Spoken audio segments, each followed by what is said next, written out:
It looks a bit like a sun lounger. He changes gear with his feet and steers with little sticks, running each hand. It's also got an internal management that's closed to the down so that the inside.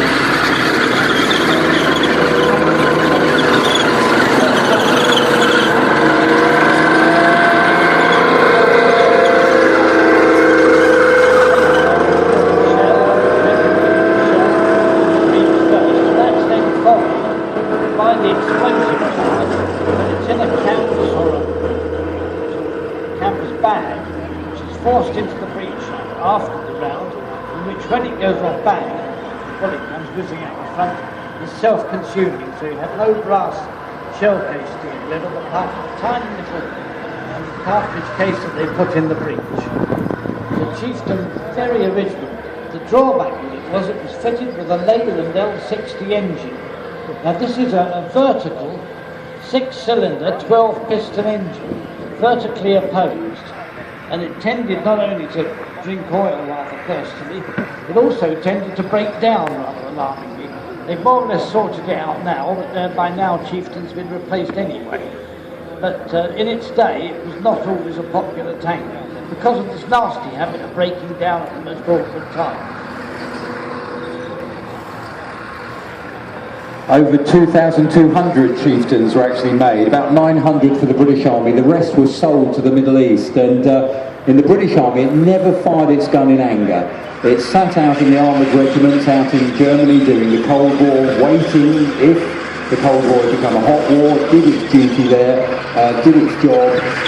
Certainly the Eastern Bloc forces never came west, so it did its job there, but it did see action in the Middle East in the Iran-Iraq war. A number were sold to Iran, and in fact the Shah of Iran was ordering an upgraded version of this vehicle, which became in time the vehicle that's coming on now. When the Shah of Iran was deposed from power in the revolution, the sheer tank he had ordered from Britain to replace his Chieftains was taken over as a project by the British Army, and it became this tank to watch.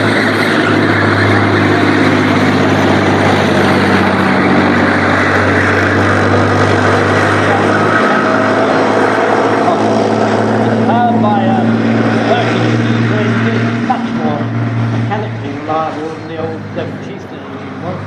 It uses sort of hydrogas suspension rather than the old-fashioned clip-on suspension that the British used with the Chieftain and the Centurion earlier on. It was basically based on the horseman system, horizontal springs.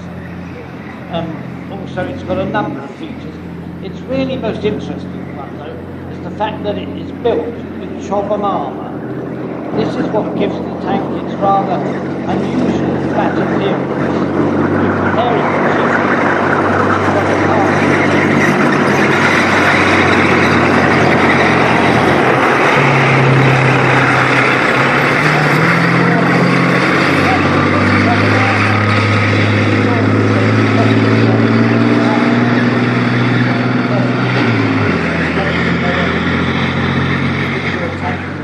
Quite a modern appearance and a brilliant performance.